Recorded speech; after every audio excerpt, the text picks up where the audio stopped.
So the sun is out and it looks like a nice summer day, but we have another air quality alert, and the work week begins as a haze over the skyline returns across Metro Detroit. Yeah, right now we are once again dealing with some of the worst air quality in the world. Weather Authority Rich Luderman gives us a look outside, and why here specifically, Rich? I'll tell you, Taryn and Brandon, it's Canadian smoke once again down here in the Great Lakes. This time it's not from Quebec, but it's Western Canadian fires. Latest number over Detroit, 115. That means it's unhealthy for some. Things are going to improve for tonight and for tomorrow, and I'll show you why with our Fox Smokecast. You can see the thickest of the smoke, not here, but over Ohio, over Lake Erie, parts of southern Ontario. But this really tells the story. Watch what happens tonight as the thickest smoke peels away to the east, up into New England as well. So things will improve for Tuesday and for Wednesday around here. It is a pretty nice day, despite the smoke and the haze. 81 for us,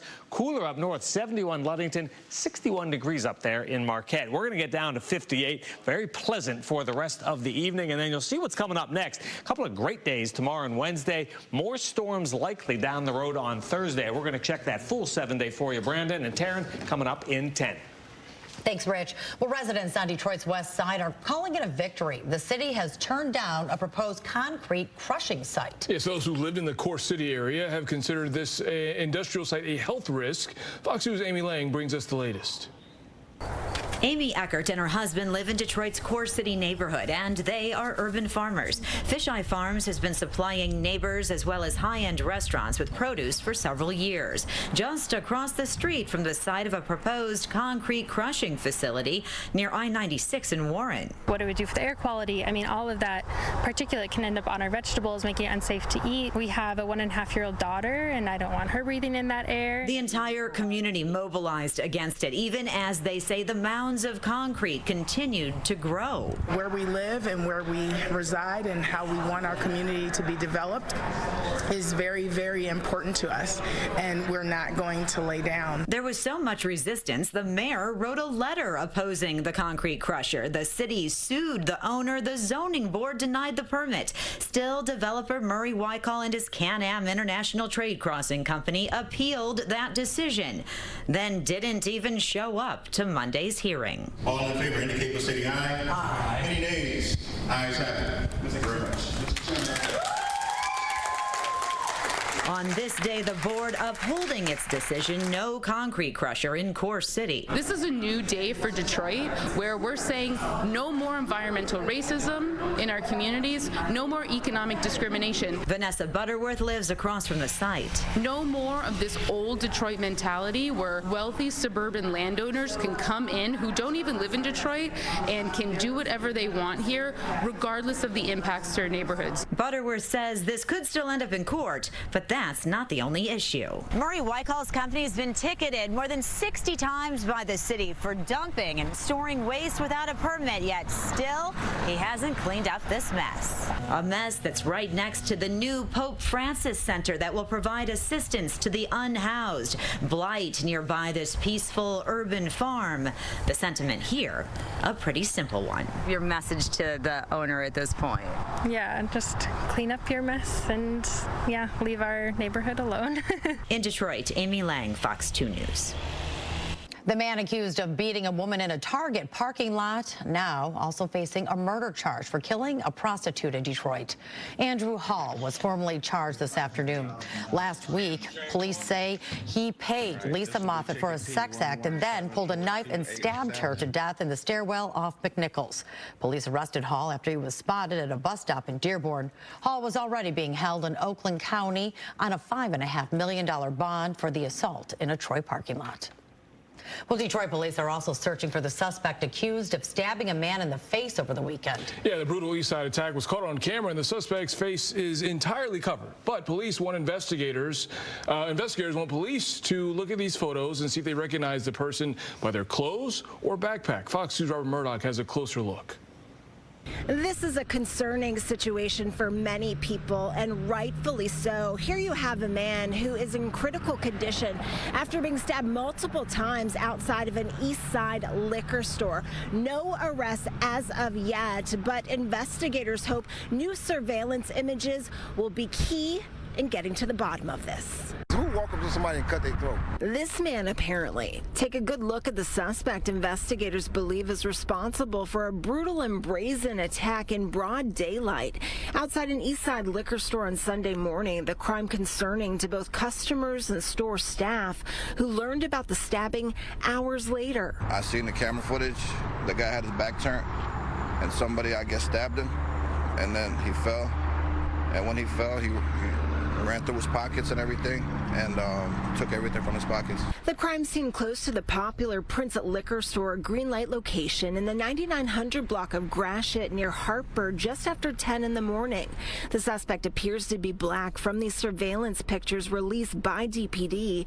His entire face was also covered with a camouflage mask, masking his identity for the time being. It was like, wow, I mean, how did it happen? Why did it happen? But like anything happened in this neighborhood, though. But I mean, it's a busy area, so maybe it was something that happened previous, but I don't know. That is what investigators are working to figure out right now, the motive behind the assault. Was there some sort of an argument that perhaps led to the victim, who investigators say is in his 60s, being stabbed multiple times in the face and back, or was this a random robbery, more of a crime of opportunity? It all happened outside right here. I think he was maybe waiting for the bus stop. It's actually a surprise because usually we don't have no problems here at all, so it just caught us off guard. Investigators have obvious hurdles in this case, but are hoping they'll be able to get the suspect in custody soon.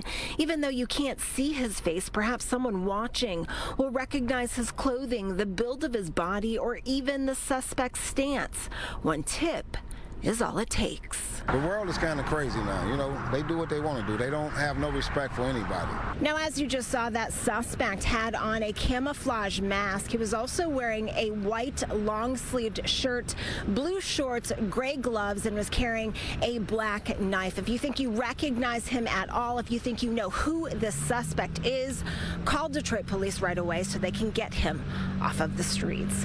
We are reporting from outside Detroit Police headquarters. I'm Robin Murdoch for Fox 2 News. A Livonia man police believe was drunk at the time jumps off a pontoon boat and is seriously injured by the propeller. This happened in Oakland County's Cass Lake around 5:30 Sunday afternoon.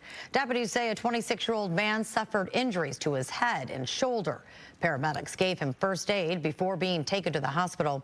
Investigators say he was not wearing a life jacket at the time of the accident. Well, here's an update to a story that was quite a talker last week. Frightening new video shows the moment a worker fell off the Ambassador Bridge. Now, if you look closely, you can see the man plummet and splash into the Detroit River, a 150-foot drop. This happened last Wednesday afternoon. Crews with the J.W. Westcott Company regularly practice man overboard drills and sprang into action, quickly rescuing the man from the river. The man was hospitalized, but officials say that he is expected to be okay. A Detroit woman fed up by a large tree behind her house, saying it's now damaging her property. She tried calling the city and then DTE to try to get it cut down, but to no avail. That's when she contacted the Fox 2 Problem Solvers for help. Fox 2's Ingrid Kelly with more on what happened next.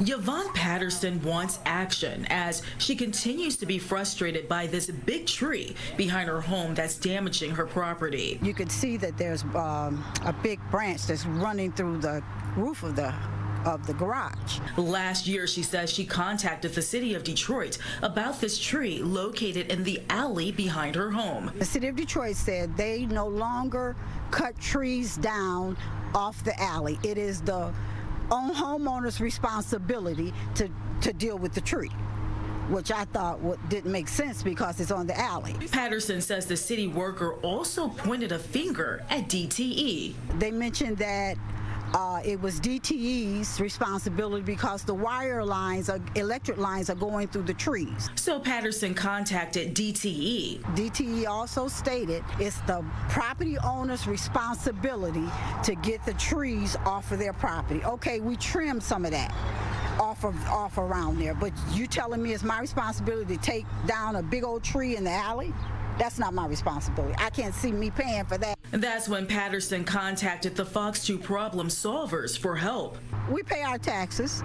We love the city of Detroit, but we want you all, just as well as when our taxes are due, you want the money.